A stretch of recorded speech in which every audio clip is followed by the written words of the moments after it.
Episode की शुरुआत में यू फेइंग को है वो दिखाया जाता है जो कि टियांग मिंग के पास है वो बढ़ने लगती है, अपना हाथ लेगी और वो बोलने लगती है कि आखिरकार तुम्हें मेरा असली नाम और मेरी इलम है वो कैसे पता चली, जल्दी से मुझे बताओ। टियांग मिंग होता है वो बोलने लगता है कि कोई फर्क नहीं पड़ता, आखिरकार मुझे तुम्हारी इलम है वो कैसे पता चली, और ये भी फर्क नहीं पड़ता कि आखिरकार तुमने अपनी जो पावर है वो कैसे हाइड की। बट क्या तुम ये इमेजिन है वो कर सकती हो कि ऐसी जगह जहाँ पे वो एक लड़की है जो की एक बहुत ज्यादा बड़ी एसोसिएशन है वो बना के बैठी एक ब्रोथल के साथ में। तुम्हें पता है यहाँ पे कल्टिवेटर का एक बड़ा ग्रुप है, अगर इन लोगों के साथ है वो कुछ भी गलत होता है तो तुम्हें पता है इसमें किसकी गलती है वो हो सकती है। तो मेरी बात पे वो ध्यान दो, यहाँ पे हम सब कल्टिवेटर के खिलाफ एक प्लान है वो बनाया जा रहा है, तो मेरी हेल्प है वो करो। फिर टियांग होता है वो उससे वो बोलने लगता है क्या तुम्हें वो टुकड़ों में वो बढ़ना चाहते हो यार, सबसे पहले क्या तुम्हें टॉर्चर किया जाए, उसके बाद है वो तुम्हारे साथ है वो कुछ खेला जाए, मतलब गली गली सिम सिम खेलेंगे यार, और क्या खेलेंगे।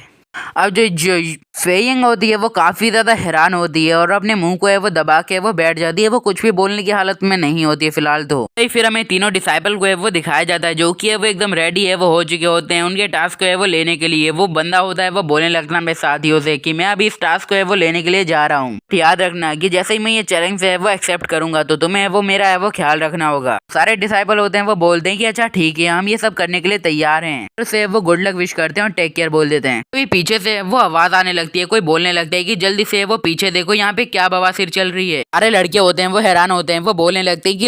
एक लड़की यहाँ पे क्या कर रही है, मतलब ये वुमेन है वो यहाँ पे कर क्या रही है। कुछ लोग होते हैं वो अंदाजा है वो मारने लगते हैं कि कहीं ये वही लड़की तो नहीं है जो हमारे जो ब्रोथल में है वो काम है वो करती है, या कहें प्रोस्टिट्यूट। मैं उसके आगे कुछ नहीं बोलूंगा, से प्रोस्टिट्यूट था मैंने प्रोस्टिट्यूट बोल दिया। फेइंग होती है वो टियांग मिंग से अपना हाथ है वो छुड़ाती है और वो बोलने लगती है ये सब में वो सिर्फ तुम्हारी गलती है, आखिरकार तुम्हारी हिम्मत कैसे हो यार, तुम इतने बदतल कैसे हो सकते हो, मतलब यार अपनी बीवी इतनी सुंदर बीवी और इतने प्यारे बच्चे को छोड़ के तुम ऐसी जगह पे आके वो मजे कैसे ले सकते हो। बोलने लगती है कि देखो यार आज मैं यहाँ पे आई थी, मैंने एकदम है वो पक्का इरादा है वो बनाया था कि आज मैं तुमसे अच्छे से बात है वो करूंगी और उसके बाद हम डिसाइड करेंगे कि आखिरकार हमारा फ्यूचर है वो क्या होगा। तुमने हमें और हमारे बच्चों को है वो ऐसी जगह पे वो छोड़ दिया जहाँ पे हमारे बचने की कोई भी कगार है वो हमें दिख नहीं रही, तो हमें माफ करो। टियांग मिंग होता है वो हमारी फेइंग को होता है कड़क से थप्पड़ मारता और बोलता है बहन की लोड़ी तेरी हिम्मत कैसे हुई अपने हस्बैंड से इस तरीके से वो बात करने की, तुझे क्या फर्क पड़ता है, आखिरकार मैं और लड़कियों के साथ है वो क्या करूं, अगर मैं उनके साथ सो भी लूं तुझे क्या फर्क पड़ना चाहिए, वैसे भी शायद तेरे पेरेंट्स ने तुझे कोई भी तमीज है वो सिखाई नहीं है। चिंता मत कर यार तेरा हस्बैंड अभी जिंदा है, तुझे इतनी भर के तमीज सिखाएगा ना यार, याद करेगी तमीज किसने सिखाई थी। तो बोलने लगते कि बस तू घर पे चले एक बार तो चल यार, मैं तुझे लेटा लेटा मतलब बेल्टों से लेटा लेटा के मारूंगा। वहाँ पे जितने ही बंदे होते हैं वो शौक होते हैं कि आखिरकार कोई बंदा है वो कितना रूड है वो हो सकता है, ये बंदा तो अपनी वाइफ को बहुत ज्यादा जालिमों की तरह वो मार रहा है, ये कैसे हो सकता है यार, बंदा क्या है। फिर हमें टियांग मिंग को है वो दिखाया जाता है, टियांग मिंग होता है वो जहाँ पे वो खड़ा हुआ होता है वो बोलने लगता है कि अब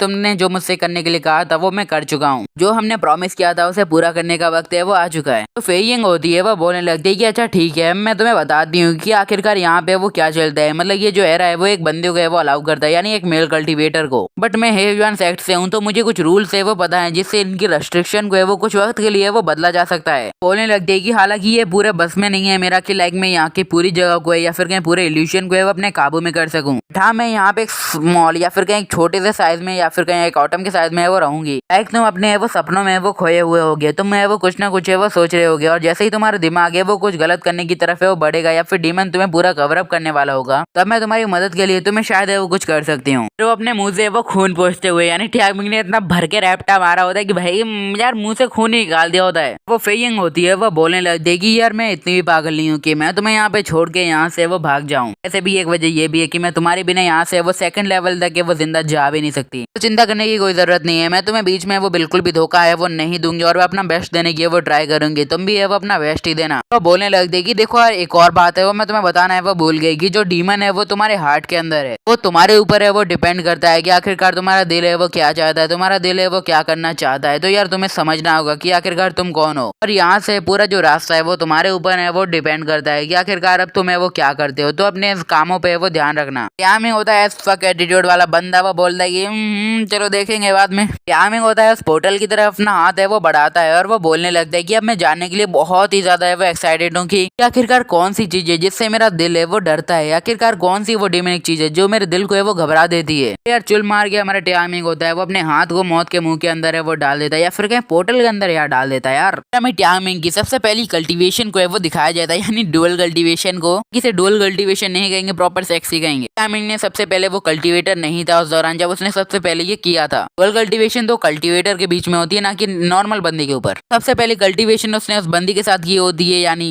मैंकी के साथ, और उसके बाद उसने की होती है हमारी किंग हान के साथ। चीयू फिर उसके बाद उसे मिली होती है डैगर। ऐसे कुछ की उसकी जो पास्ट मेमोरीज होती है उसके सामने है वो आने लगती है धीरे धीरे। देन वो मेमोरी होती है वो टूट जाती है। अगला सीन हमें दिखाया जाता है लिंगशी विलेज के एक फार्म को, जो कि हमारी टाइमिंग का गांव भी होता है। हमें एक आवाज को है वो सुनाया जाता है जहाँ पे वो कोई बोल रहा होता है कि ये टाइमिंग, यार तू कहाँ का कुत्ता है यार, तू तेरी हिम्मत कैसे की, तूने हमारे पंपकिन या फिर कहीं कद्दू को चुराने की हिम्मत की। हमें टाइमिंग को उसके नॉर्मल फॉर्मेशन में वो दिखाया जाता है, या फिर कहीं सबसे पहले जो टाइमिंग था यानी एक नॉर्मल बंदा जिसके हाथ में होता है वो कद्दू, और वो बोलने लगते हैं कि आखिरकार ये क्या है, और उसका सिर है वो काफी ज्यादा दुख रहा होता है। सामने है वो कुछ बंदे है वो खड़े हुए होते हैं, वो बोलने लगते हैं कि अपना है वो नाटक है वो बंद करो, तुम्हें भी ये वो पता है कि हमारे गाँव के वो क्या हालात चल रहे हैं। यहाँ पे वो डाकुओं के हमले वो काफी ज्यादा ये वो बढ़ गए हैं, और हमारे बंदों में वो भुखमरी की हालत है वो आ चुकी है। ये हम लोग ये वो यहाँ पे जितना भी सामान या फिर खाना वाना उगाते हैं हम उसे वो लोगों में इक्वल तरीके से वो बांट देते हैं। एक बंदे की फैमिली में 5 लोग हैं, तो उन 5 लोगों के हिसाब से उन लोगों को जितना है वो लगेगा उतना हम उन्हें दे देते हैं, और तुम तो वैसे एक सिंगल जान हो। वो लोग होते हैं इस पंपकिन को वो उठाते हैं और टाइमिंग से वो बोल के जाते हैं तुम्हारे जो पेरेंट्स है वो तुम्हारे पैदा होते ही वो चल बसे, मैं वो एक गंदी नाली के कीड़े के अलावा मेरे लिए कुछ भी नहीं हो, तुम्हें वो इतने ज्यादा केपेबल भी नहीं हो कि तुम लोग है वो हमसे ये सारी चीजें वो ले भी पाओ। तो एक बंदा होता है वो बोलने लगता है यार हम तुम्हारी ये वो कोई भी हेल्प है वो नहीं कर सकते, नहीं है वो तुम हमारी कोई कर सकते हो, तुम हमेशा है वो पड़े ही रहते हो। इससे बढ़िया तो यही होगा कि तुम भी अपने पेरेंट्स के पास है वो ऊपर ही है वो चले जाओ, तुम्हारी ये वो कोई अहमियत है वो नहीं है इस जगह में। और अब मैं तुम्हें वार्निंग दे के वो जा रहा हूँ, आइंदा अगर तुमने कभी भी मेरे पंपकिन को वो चुराने की कोशिश की तो वो तुम्हारे लिए बिल्कुल भी वो अच्छा है वो नहीं होगा, कि चोरों की गत है हम बहुत ज्यादा बुरी कर देते हैं। अब टाइमिंग होता है फक एटीट्यूड वाला बंदा होता है, वो उठता है और बोलता है कि ये तो सिर्फ एक पंपकिन था यार, इस पंपकिन के लिए तुमने मुझे इतना मारा यार, अच्छी बात थोड़ी होती है। वैसे मैं तुम्हें बता दूं कि तुम लोगों की औकात नहीं है मुझसे इस तरीके से वो बात करने की, और तुम्हें ये भी पता होगा कि जिस जगह पे तुम खड़े हो वो जमीन जायदाद है वो मेरे फादर की, और मेरे फादर के ऊपर हक जमाने वाले आखिरकार तुम कौन हो। टाइमिंग होता है वो उसको जलाने के लिए फिर उसकी बेइज्जती करने के लिए बोलता है कि अच्छा ठीक है मैं मान लूंगा मैंने किसी भिखारी को भीख दे दी।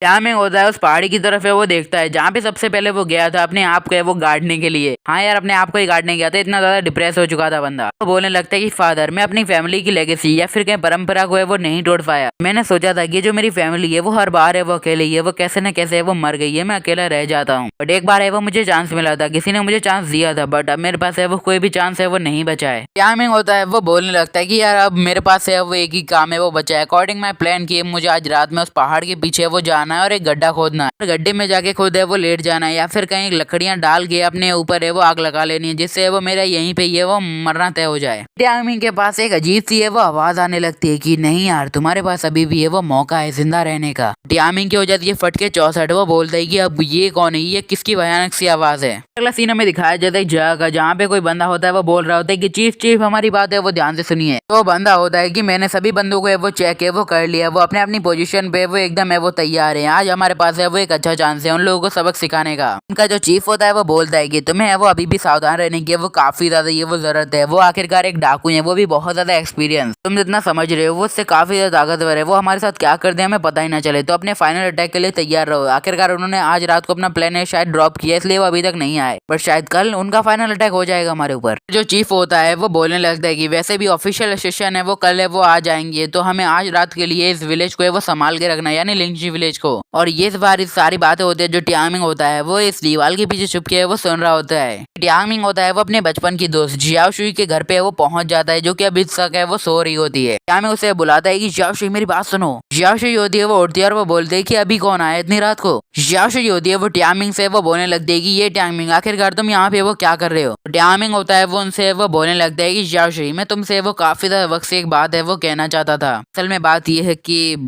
कि आई लव यू, वो भी काफी ज्यादा लंबे वक्त से, तो मेरे ऑफर को है वो एक्सेप्ट करो। जो जियाओ होती है वो उसकी ये बात सुन के काफी ज्यादा ब्लश है वो करने लगती है, लाइक वो काफी ज्यादा खुश होती है इस चीज से। जियाओ होती है वो टाइमिंग से वो बोलने लग जाएगी अच्छा तो तुम इस रात का इतनी बेसब्री से इंतजार है वो इसलिए कर रहे थे कि तुम अपनी फीलिंग को है वो बोलने लग देगी देखो यार अब मैंने तुम्हारी बात है वो सुन ली, वैसे भी मुझे ये बात है वो काफी ज्यादा पहले से वो पसंद थी और मैं तुम्हारी इस थॉट को अप्रिशिएट करती हूँ, बट फिलहाल के लिए यही सही होगा कि तुम अपने कमरे में जाओ और सो जाओ। टाइमिंग होता है वो बोलता है कि क्या तुम मेरी बात को समझी नहीं।